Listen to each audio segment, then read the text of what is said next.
मैं SP Dixit, GPSC school गुड़ागौरी से। बेटा अपन ने अध्याय 14 में, इसके पहले जो मैंने आपको जो वीडियो डाला था, अध्याय 14 में मैंने आपको वो फिशरीज बताया था, मत्स्य पालन बताया था, वो अपना कंप्लीट हो गया। इसके अंतर्गत इसका मैंने आपको मछलियों का महत्व भी बताया था, मछलियों को अपन बोलेंगे मछली पालन की संभावनाएं, ये मैंने आपको सब बता दिए थे। ओके, तो वो आपका क्लियर हो गया होगा। उसके आप जो भी हैं अभ्यास प्रश्न वगैरह वो आप कर लेंगे। अब अपना चालू हो रहा है ये आपका अध्याय 9, ठीक है। अध्याय 9 सूत्रकृमि, घोंघा एवं स्लग, ठीक है, मतलब नीमाटोड,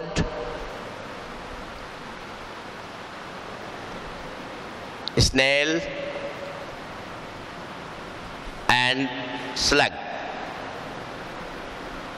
ये अपना नया चैप्टर है, ये अपन चालू करेंगे, ठीक है। तो सबसे पहले आप ध्यान रखें, ये अपन बोलेंगे सूत्रकृमि, हिंदी में सूत्रकृमि और इंग्लिश में इसको अपन बोल देते हैं नेमाटोड।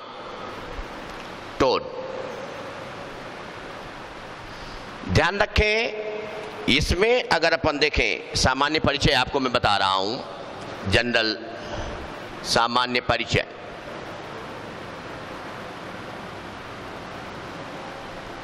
अब देखो बेटे, ये जो नीमाटोड है ये अपन बोलेंगे दो शब्दों से मिलकर बना है।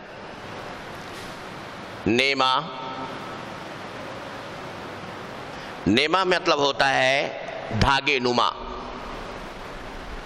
धागे नुमा, या आप बोल सकते हो धागे सदृश, सदृश्य। ओके, ठीक है, नेमा। और टोडा, टोडा में अगर अपन देखें तो आप ध्यान रखें ये ऑइड्स,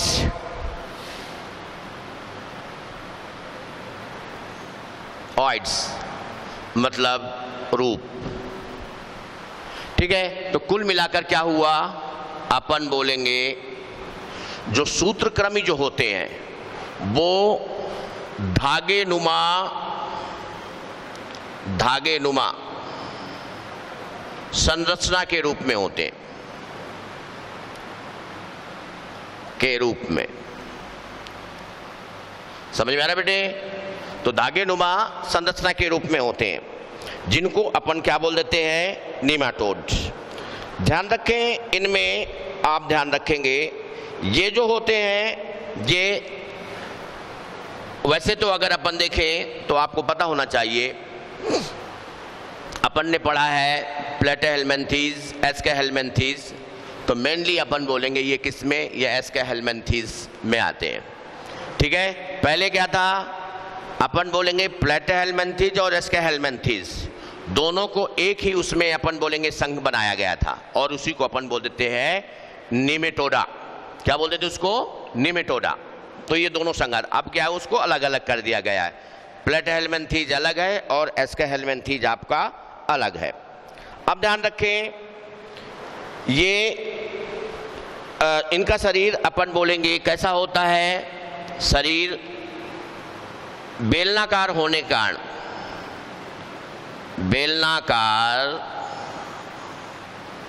बेलनाकार होने के कारण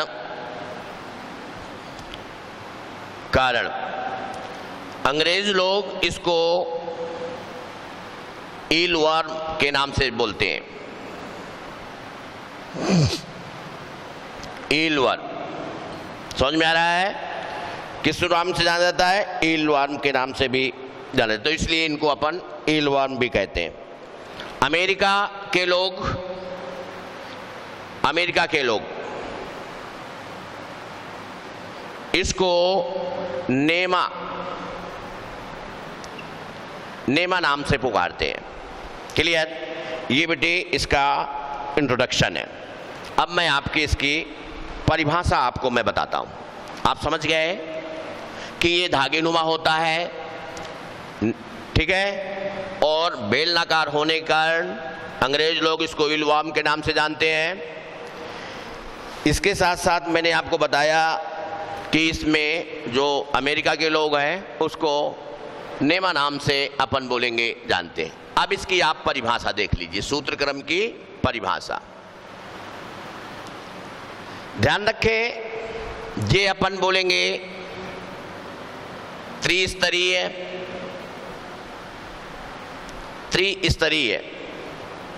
इसके साथ साथ मिथ्या देह गुहिकी। मिथ्या देह गुहिकी ये आपने जूनियर क्लास में पढ़ा होगा, जिनमें अपन बोलेंगे जो देह गुहा जो होती है वो अपन बोलेंगे दोनों ओर से स्तरित नहीं होती है, उनको अपन क्या बोल देते हैं, मिथ्या देह गुहा। ठीक है बेटे। और आप बोल सकते हो त्रिस्तरीय मिथ्या देह गुहिकी जीव है जो ध्यान रखें आप, जल मृदा जल एवं मृदा में मृतजीवी के रूप में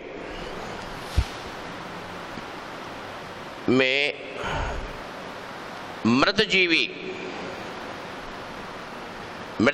के रूप में पादपों एवं जंतुओं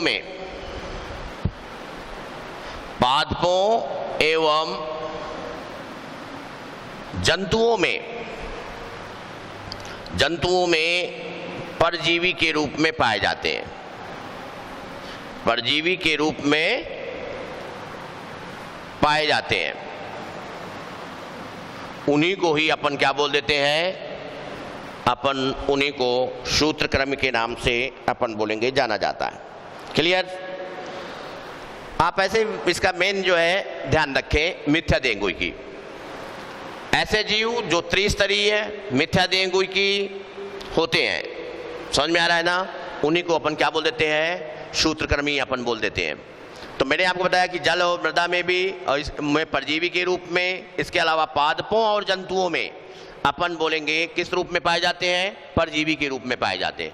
तो उनको अपन क्या बोल देते हैं, उनको अपन सूत्रक्रम के नाम से जाना जाता है, या उन्हें अपन सूत्रक्रम नहीं कहते हैं।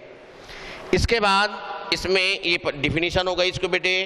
अब अपन देख लेते हैं इसका आवास एवं वितरण, मतलब ये कहाँ पर ये पाए जाते हैं। तो सबसे पहले अपन देख लेते हैं इसका आवास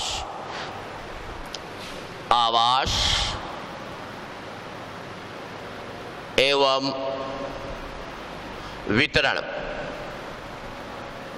ठीक है बेटे। तो आप आवास अपन बोलेंगे जल, स्थल, है ना, समुद्र, पहाड़, वही स्थल में आ गया ये सब जो है ना, इन जगहों पर अपन बोलेंगे ये पाए जाते हैं। ठीक है बेटे। ये इनका क्या हो गया, ये इनका आवास हो गया। जल में भी है, स्थल में भी है, समुद्र में भी है, पहाड़ों में भी है, इन जगहों पर ये पाई जाती हैं। अब इनकी जातियां अगर अपन देखें बेटे, जातियां देख लो, तो इसकी जातियां लगभग अपन बोलेंगे इनकी जातियां 5 लाख हैं। कितनी इनकी जातियां, कुल जातियां 5 लाख। ठीक है, 5 लाख है, लेकिन अपन बोलेंगे इनकी जातियों का लगभग अपन बोलेंगे 25,000 जातियों का, 25,000 जातियों का अध्ययन किया गया है। समझ में आ रहा है ना। 5 लाख में से अगर अपन देखें तो 25,000 अपन बोलेंगे जातियों का अध्ययन इनमें ये किया गया। ठीक है।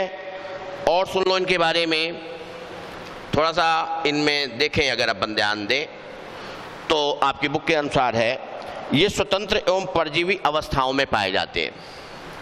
समझ में आ रहा है। ये अपन बोलेंगे स्वतंत्र एवं परजीवी अवस्थाओं में ये पाए जाते हैं। क्लियर?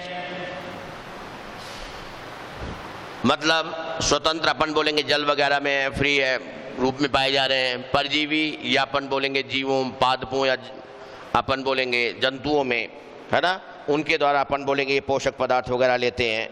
तो ये है। इसके अलावा मैं आपको और बता दूं, इनमें जो पादप जातियों में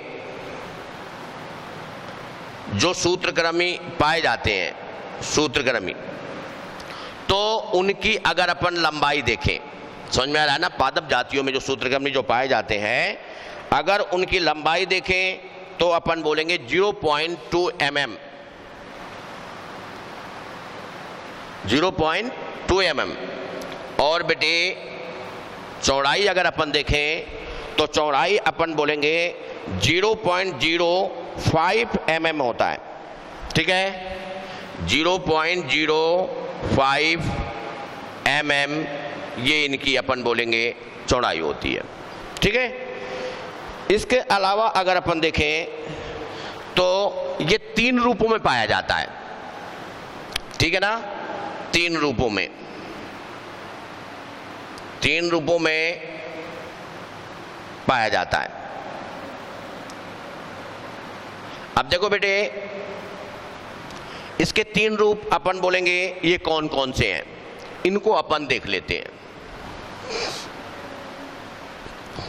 मतलब 3 अवस्थाओं में आप बोल सकते हो या 3 रूपों में आप बोल सकते हो। वो है आपके, देखो इसमें अगर अपन देखें 3 रूपों में, ये मैं आपको बता दूं। एक तो अपन बोलेंगे बाह्य परजीवी, दूसरा अपन बोलेंगे आंतरिक परजीवी,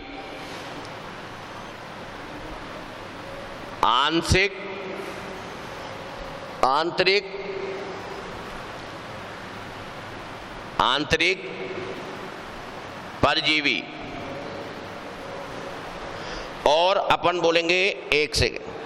इसके बाद है आपका, इसमें जो तीसरा है आपका जो है वो आंतरिक परजीवी, आंतरिक